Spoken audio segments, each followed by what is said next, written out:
Okay, so I'm going to speak to the hype around MT that's going around at the moment. So in terms of which bit of the plate that we're mapping, so first of all I'm going to talk about a national model in terms of it's made from geomagnetic observations, which kind of maps this kind of lower part of the lithosphere. The OSLAMP, long period MT, which kind of maps from the kind of mids to mid-crust and down.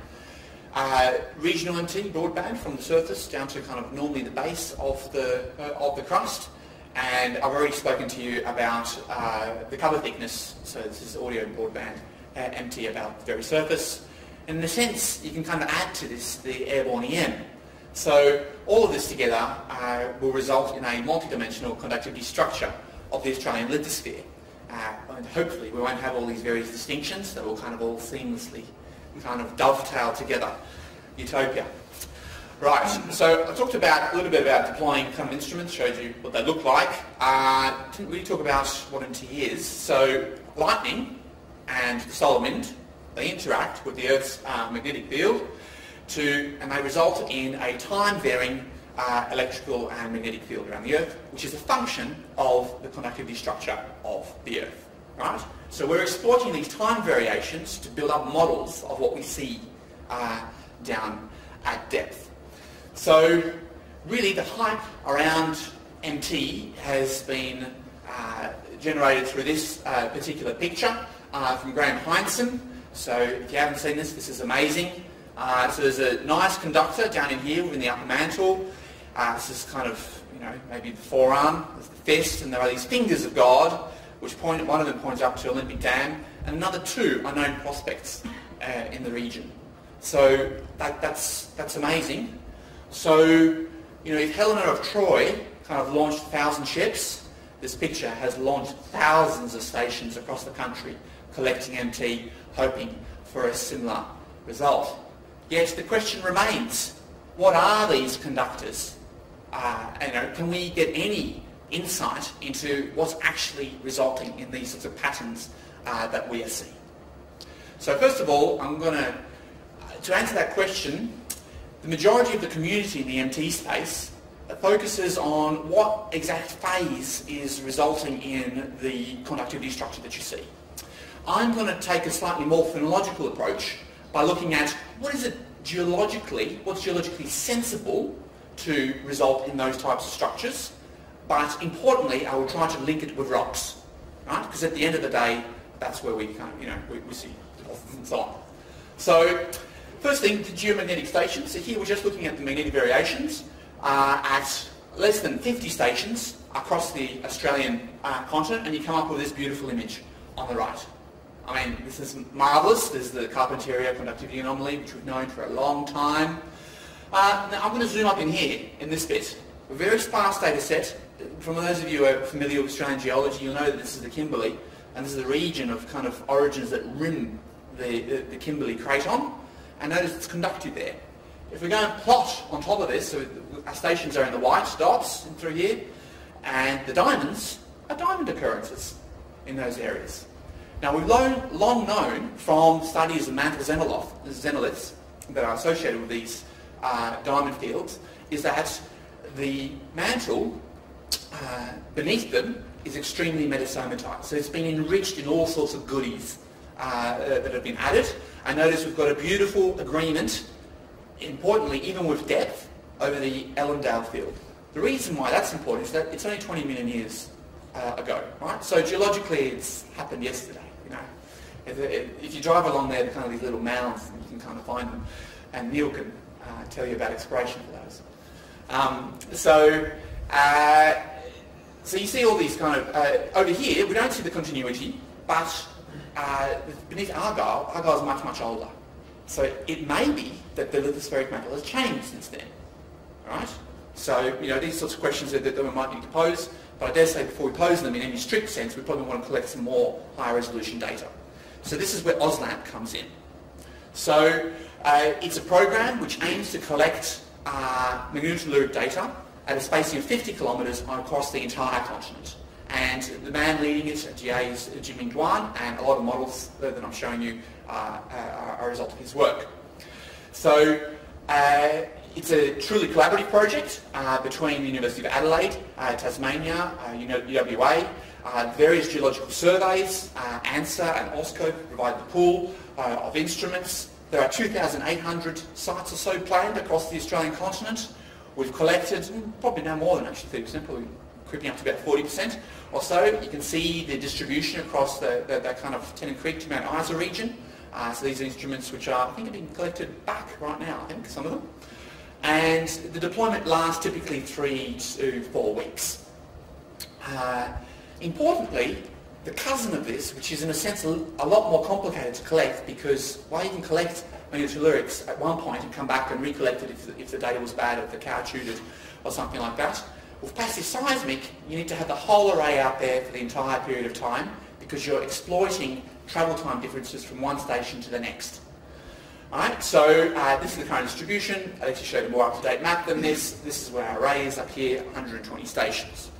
But we're waiting for that data to come in, and at the moment I'm going to zoom in on Victoria. So Victoria was the first deployment of this data set. Deployment lasted about 7 months or so to collect all the data across the state.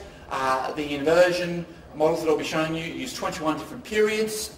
They've kind of clocked up quite a bit of time on the NCI, and the one inversion, one deterministic inversion, so you know how we talked about kind of one solution versus this probabilistic sense. One inversion, when we started doing this, took about 15 days. Now it's down to the order of just less than a week, but nevertheless it's for one deterministic model in these regions. So there's a bit of work to do that, and we've got collaborations with Macquarie to try and kind of tiptoe into the probabilistic space in this area. So if we just have a look at the data sets. So with MT data, you can come up with models, and I'll show you that in a moment, but you can come up with some transforms of data with all these phase tensors. And the thing that's important here is to say they're all ellipses. The ellipse itself tells you about the channeling of current beneath that area. The colour of the ellipse tells you if it's red, it's going to be more conductive as you go down. If it's blue, it's going to be more resistive as you go down. You can do it for different periods. So these periods, 171 seconds, it's kind of around mid-crustal levels, and this one over here at close to 700 is within the upper mantle. Now, what you can see here is that there is a complicated distribution of blues and reds in through here, and on this one there's a kind of a general population of reds over the middle region, rimmed by a population of blues. In other words, it's going to be resistive along the edges of Victoria, and it's going to be conductive in the middle. That's what you'd expect just from the data without modelling anything. Right? We're just looking at the data and letting it tell us what it sees in a simplistic kind of manner. So what we want to do next is have a look at the model. But it's best to look at the model in 3D. So I'm going to flick across to EarthSight, which Malcolm here is demonstrating. So if you haven't seen it, I think it's amazing. It's a beautiful 3D viewer. You know, it's a little bit buggy, we're kind of developing it, but I think it's the best we've got in the global community for looking at 3D data sets, and it'd be great to collaborate with others on continued development of that. So we're going to tab across to that. Here we go. So here it is. So what you're looking at here is the lithosphere-asthenosphere boundary across Australia. So it's at about 100 kilometres or so, or a little bit more, on the east coast of Australia, and then increases rapidly as you go towards the west by a factor of 2, so it's over 200 kilometres thick in the middle. And through here, it's derived from passive seismic information across the continent. It's some work from Stuart Fishwick and myself. If we now put on that national model of the conductivity, so here it is. Now what I would like you to do is I'd like you to focus on this kind of conductive region around the Kimberley that I've showed you some slices at before. And what we're going to do is we're going to just slice down from that. So let's see if this works. Live demo, always tricky. So notice it's kind of, here's that high beneath Illendale coming up. Oh wow, look at that. It's coming up with this little nugget in the LAB. Now I thought this was kind of like too good to be true, because the LAB there, kind of the resolution is kind of like hundreds of kilometres and so on. But when you see relationships like that, it does make you think, well, maybe there's something in this, right? And that's the power of trying to see things together across the horizon. If I now zoom back out, let's just see what flavour of things we might expect to see in Victoria from this national model.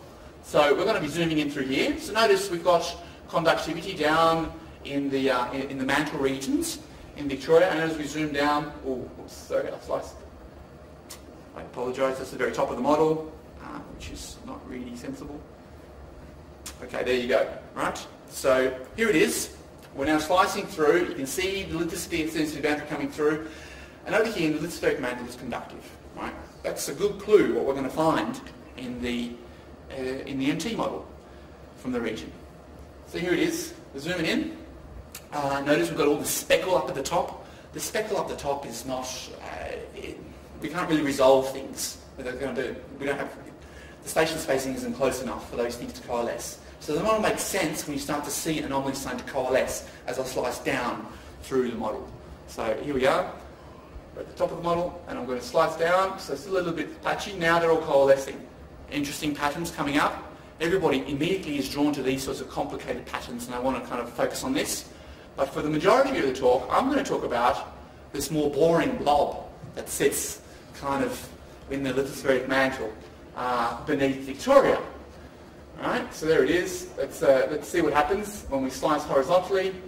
Notice that as we slice horizontally, all of these various interesting features coalesce together into that blob down within the mantle. And the question is, what is the blob? So anyway, we can kind of slice and dice this model and have a look at its relationship to all sorts of data sets in Earth's eye. So if you want to do that, Malcolm will be able to help you with that. So the mantle architecture, as I said, it'll be focusing on this blob.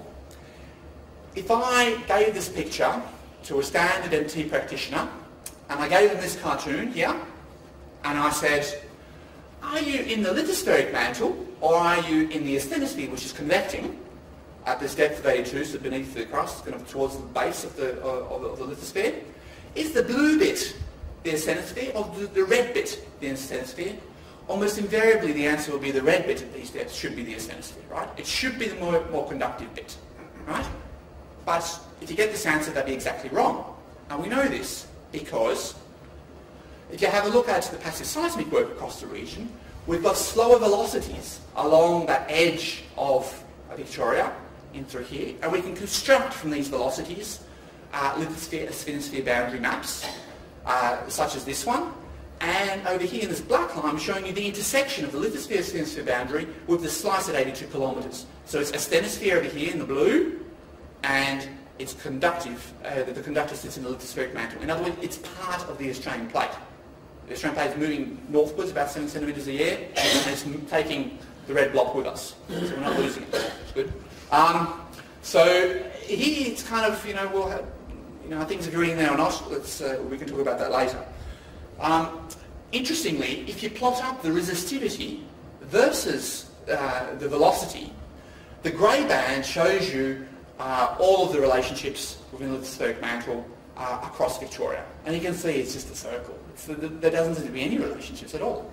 Yet, if you pose the question, show me only those values which sit within about 100 kilometres of the lithosphere-asthenosphere boundary, you find that there is a relationship that starts to come out, and those are the blue crosses. And this departure to the up through here is actually this region which is slightly different in Western Victoria. And we'll talk about that a little bit later. Okay, so the question is, we can see that there are these patterns. We can know which part of the lithosphere we're in and we're imaging, but what is it that we're imaging? So here we want to link with rocks. And there are two bits of information that we can get from rocks. First, we can use the melts themselves. So we know there are Cenozoic basalts which pepper Victoria kind of all over. And they form these beautiful cones. I think this is just on the South Australian side maybe, but it's a nice picture anyway. Gets the point across. So we can get at the melt chemistry from the basalts themselves, and we can get at bits of the lithosphere which are plucked up en route as the melt travels to the surface, and these are the xenoliths. So they look like this. Oh, this is a very large one. So the distribution of the Cenozoic volcanism, here it is. It's coloured by age. The age is over here. It's predominantly from about 40 million years onwards across this region. There's this large part which is called the Newer Volcanic Province, which is kind of less than 10 million years old. Also, notice that they seem to correspond with the high topography across the east coast of Australia. That's because the topography and the volcanism are intricately linked and associated with mantle convection in this region. And Roger Davis has a nice work on this, and Dietmar's also published on it. What I want to do now is I want to focus on this part of the Newer Volcanic Province and through here, a place called Bullen-Marie. Among the geochemists, this is quite a famous area because there are lots of xenoliths from this region, and importantly they have garnet, and if you have garnet in the xenoliths you can get it at pressure. So what I'm plotting here is the resistivity versus depth from the model beneath Bullen-Marie. So the black line is the average value and the grey is the spread of values beneath Bullen-Marie field. Over here I'm plotting the temperature versus pressure relationship of those xenoliths. So here they are in through here.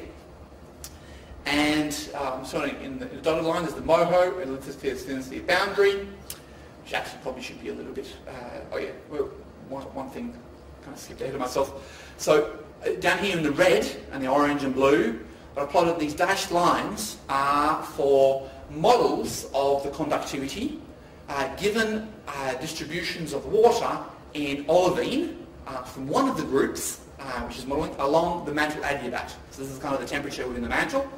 And you can see it fits within along the red region through it's dry.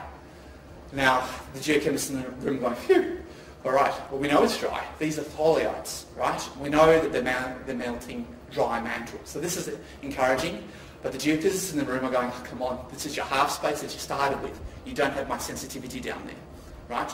So the point here is that at least the model is consistent with it, but we still need to do a bit more work to work out exactly where the sensitivity of the model decreases, right? So we can plot the xenoliths. We can then use the temperature and the resistivity linked by the depth to plot it on this plot here, which is resistivity versus depth. The grey is the band of dry olivine from about 3 different groups who have published different models for olivine. And the dashed line here are from Alan Jones's work for the conductivity given different amounts of water within olivine. Now olivine is kind of in the midway of the conducting phases within the mantle, and what you see is that the xenoliths, they straddle this boundary of about 200 parts per million. And I think, yeah, so what? And that was my thought too when I first plotted this, which was kind of a few hours before having to give a talk at a conference. Anyway, I then took a straw poll of the chemists in the room and said, well, beyond 200 parts per million, olivine can't hold any more water. So what you'd expect is to see some hydrous phases starting to creep in, right? And given that Bill and Sue do this work, are excellent petrologists, they documented how much anhydrous versus anhydrous xenoliths they have, so whether they have hydrous phases. And notice we have about 50% across the region have these hydrous phases. In other words, we're starting to see that there's water present in the mantle, and we're starting to have realistic values from the models. Now, you can see that the water is spread across the depth range as opposed to at one particular interval. So we can't resolve that with our models. They kind of cut across, but neither do you expect to, because it's a diffuse field. Like we can't get the sort of fidelity that we'll get with passive seismic, you know, for this type of work. So it seems to explain, you know, why we've got this nice trend. So this is really exciting. You know, it says that the geophysics and the geology are starting to agree really nicely together. Fantastic. What we can do is we can kind of, the way that I showed you the Bullen-Marie section in terms of the resistivity versus temperature, we can do it across 4 regions. You know, if I had to ask you to draw 4 different areas, I'd probably say, well, there's the Newer Volcanic Field, which you just showed you. There's the southeast resistive zone, there's the central conductive zone, and there's this Delamerian region, right? So I'm going to show you those 4 areas. So here we are. This is the Newer Volcanic Zone. I've got resistivity versus depth. This is the range of MOHO and LAB in these regions. There's those conductivities along the adiabats. They should be only pertinent to values beneath the LAB. And what you know from the plot of resistivity is that, generally speaking, you should be becoming more resistive if it's just a function of temperature. So in other words, we should have departures towards the right if all we have is just the geotherm affecting the conductivity. And here it remains pretty straight. In other words, there has to be some element of that metasermatism. And we know it's there from those xenoliths. Right? Now, in the central conductive zone, notice that we've got this massive departure to the left. Right? So something really interesting is happening in that area, right? Because it's not controlled by the geotherm. In a Delamerian, well, we've got departures to the right, maybe not quite as much as we'd expect from the models, but nevertheless it's there. So here is a region which is strongly affected just by the geotherm in that area. Now, in the southeast resistive zone, my goodness, look at this. We are way beyond kind of this mark. Now, about 2 years ago, we sent Richard Chopping to AGU, and he showed this to the Americans.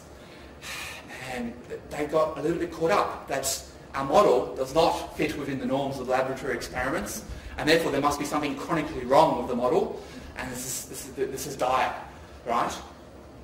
We then went back a year later, and we spoke to the Americans, showed a similar talk, and the Americans were very quiet about this. And we kind of probed, well, what's wrong? Last year this was a major issue, this year it seems to have died down. And they said, well, you see, we've collected some data over the Appalachians, and what we found is something which is much bigger in its resistivity than what you've got in Victoria. So theirs is bigger than ours, so it's all okay, right? Now, since then, we've done a bit of a wider sweep of the literature, and it turns out that within the realm of lab measurements of conductivity from olivine, this resistivity zone actually sits within those bounds still, right? So in other words, things are within the realm of reason, and which is encouraging. Now, the clinch in this whole story, if you've heard this story before from me, is actually this work, which I think is fairly new. Paddy Ball from the University of Cambridge was been instrumental in helping me think in this way. So when you have melting from the asthenosphere, the ratio between niobium and potassium is about 1, right? Now, if you do this in the presence of hydrous phases, like amphibole, things like that, you start to, the ratio can creep up to about 10, right? So if you do it in the presence of this, or it's contaminated by it, anyway, for Paddy, this is his noise, he wants to get rid of this. For us, it's our signal. So have a look. This is the distribution of chemistry from the Cenozoic bacillus that we have, and they're coloured by this niobium-potassium ratio. And look at the beautiful agreement that we have. The areas that are red, so high in niobium-potassium, sit on top of this more conductive zone. There's one anomaly over here, which doesn't quite fit in, but the blue, things that agree quite nicely. On the right, I've got resistivity versus niobium-potassium ratio coloured in, and you can generally see an increasing trend. Now, there are lots of values at individual sites because sites have been sampled for all sorts of points. But we know already from the xenolith information that there are places which have hydrous phases and bits that don't, which come from the same depths, right? So we know that it's patchy across the region, and that's why we get large distributions across it. Now this here, this large excursion, that's from a leucitite, so it's an ultra low melt fraction. I shouldn't even show it to you. Right? It's not kind of comparing apples with apples. Nevertheless, the top of this trend is the thing that's important, and you can see there's a beautiful increase as we get towards more conductive regions. So this is the clincher. We're seeing that there is more hydrous phases associated with this red region in through here. So we're starting to map out the distribution of fluid reservoirs and pathways and so on, the sort of things that Richard was talking about previously. So you can do this also with isotopes. So there's a smaller data set which I complied from Price. There are these magic reservoirs in the chemistry world. The deplete mantle sits out over here, neodymium versus strontium isotopes, in this part to the left. Enriched mantle 2 to the right, and down to the bottom down here is enriched mantle 1. And notice that I've coloured these codes once again by the conductivity, and notice that we've got this departure once again towards enriched mantle 1. All right, so we're seeing that we can map out these sort of metasomatic reservoirs. So the thing that's really cool by this is that you would have seen probably cartoons like this, right, where there's the light green and the dark green. And it turns out that we can now map the distribution of the light green and the dark green. Dark green being the metasomatized region, and the light green being the not so metasomatized region, right, of the mantle. So instead of just being armed with cartoons, we are now armed with maps, and maps are important for discovery. So now for the crust, right? So that complicated bit that I showed you before. Our view of the crust is generally controlled by reflection seismic data collection and interpretation across the regions. And it looks something like this. This is a composite profile across Victoria. Now, this is the distribution of it with respect to the conductivity anomalies from the MT. Now, if I had paid you to come up with a profile which avoided all the conductors, I dare say you would have come up with this particular profile. Here, you have to go across this conductor across Victoria somewhere. So you've come across here, which is actually, it's not particularly strong in that part either. And before going up into this one, or that one, the path is divert north-south. Anyway, kind of interesting. What reflection seismic interpretation is, well, it's interpretation. You need to have a lot of knowledge in terms of the geology across the region. But even from where you are, I dare say that you'll be able to see that the base of the moho, so the base of the crust, you can see really nice and clearly over here, right? It's really nice and clear there. It's also really nice and clear over here. It's an older vintage, so it's a bit more noisy, but nevertheless you can still see the moho. Now the central region, it's a bit washed out, right? Now if we plot the conductivity on top of that, notice that central region is the place where we've got our conductors. And I dare say that if you've got lots of fluids moving through the lithosphere, it's no surprise that you'll be losing your impedance contrast at the moho if fluids are roaring through the crust, right? So this starts to make sense to me. And we also see this nice, there's a clear fault in through here. A lot of you will see there's all trend lines. There must be any discontinuity, and it binds this part of the conductor in through here. So there is agreement also within the upper crust. That's great, but it's also providing us fundamentally new information across the region. Now, if you know anything about the geology of Victoria, you know that it kind of bases north-south everywhere, right? Yes, the conductivity doesn't look, it's got all these northeast kind of trends across it. So what could that possibly be? Well, you can have a look at the magnetics and see there's a trend actually, there's a northeast trend in through here. These are the Devonian granites. These are magnetic Devonian granites. Using the gravity, here they are. There are these lows. There's some more lows in through here, go up through there. But there are other lows which are non-magnetic Devonian granites which come in through there. And given that we are now mapping the distribution of geology beneath the Cenozoic, so we've got a map across New South Wales, Victoria and South Australia, predominantly done by Songfar with some help from Alistair, which will be hopefully released very soon in the next calendar year. We've got these various granites interpreted beneath the cover. So you can see the polygons over here. And there's a remarkable coincidence, at least visually, between the distribution of those granites and the conductors. Now, we can do a little bit better that. We can pose, let's draw a histogram of all of the conductivity down at 27 kilometres. And you get this grey band in through here. And we can show, let's just look at the conductivity beneath the granites. And notice the peak in the histogram has shifted by an order of magnitude, right? Now, this is, you're kind of thinking, hold on, you would have looked at Houston's kind of translation diagram and said, well, granites are resistive. What's going on here, right? The granites that we're mapping are at the surface. The slices that I'm showing you are within the mid to lower crust. So there I'm mapping the source regions of the granites. Now, if you add water to rock, it decreases its melting point. So you might as well, these granites may well be the expressions of that. But we've had a look, and the chemistry, they're not minimum melts.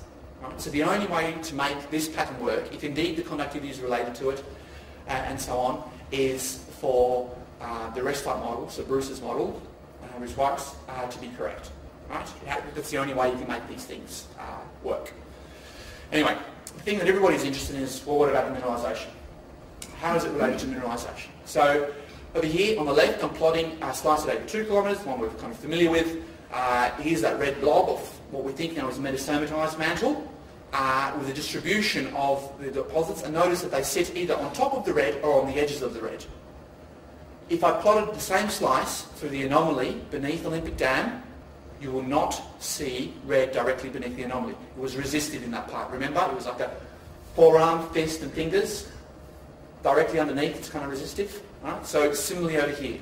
Nevertheless, if you have this, it gets you into the right region. Right? Over here, we don't see direct good relationships with the mineralisation, but once again, those fingers were kind of splaying out from these mid to lower crustal conductors. So we can look at the gradients between them. Maybe there's a bit more correlation with that, maybe not. The point is that it's clearly showing up new favourable regions undercover, underneath the Murray Basin, for exploration, for these types of ore deposits, because we think they're associated with metasomatism, because in effect gold is an element which is concentrated through subduction zone processes, which we often infer in terms of the source of the metasomatism. So the other thing, it's really important that that we have these national coverages, because they give us the context for more detailed profile analysis. So here we have, this is a slice of 45 kilometres in through here. So there are 4 profiles across this region from this publication from Graham's group. And notice it's got these various conductors in there. And without the backdrop, you may well be like to connect these various conductors across from one another. But notice that this anomaly is associated with this guy, turning this way. This guy is associated with this one. This is associated with the banana looking thing. So in other words, the regional is providing the fundamental context for the higher resolution, not the other way around, which for some of us was a bit of a surprise, you know what I mean, when we started this endeavour. So this is kind of tiptoeing now into the regional models, which I won't say too much about. Apart from that, we're acquiring a lot of data across all of Australia, and the team here is exceptionally busy with all of this. This is a plot of time. This is number of stations to 2015 or so, and notice this is kind of an exponential increase in the number of stations that have been collected for MT. So, yeah, the faith that launched, you know, many thousands of stations. And I'm just going to show you one example from Cloncurry, which was released at the Geological Survey of Queensland Open Day last week. So this is the Cloncurry model. It's collected in 2016. There are 476 stations. It's been modelled using mod-EM. And what we see here in these top slices down to about 2 kilometres is you see the edge of the Eromanga Basin beautifully across this region. We can go deeper, and we start to see these conductors down at depth through here. And I'm going to show you a cross-section across and through here. So here it is. Look at these fingers. These fingers of God that we saw previously. And what we see, Ernest Henry sits there. All right? So it's quite phenomenal that we're starting to see similar type of ore deposit system, you know, it's an ISCG system, and we're starting to see similar types of patterns. We're starting to develop understandings of what we're actually trying to map, so the passage of past fluids and melts. So the conclusion is that we are working on national coverage. It provides important context for more detailed studies. It tells you where to go with MT. You wouldn't go into Delamerian, you know, based on Auslan, Victoria, because it's all resistive in that region. It's probably not the most fruitful method for exploring there, you know, in terms of MT. We've got improved architectures as geodynamic understanding through integration. We are now able to map out the distribution of metasomatized mantle, or at least what has been preserved. We seem to be mapping fluid pathways to the surface. And I think there's a bright future for this, but there's still a lot to be done. So what I've shown you here is a piecemeal kind of synthesis of various data sets. We're working with Juan Carlos, which is what Alexi showed you, to do a more formal quantitative linking between all of these various data sets to come up with a thermochemical model of the lithosphere which agrees with the various geophysical observations that we're collecting. Thank you.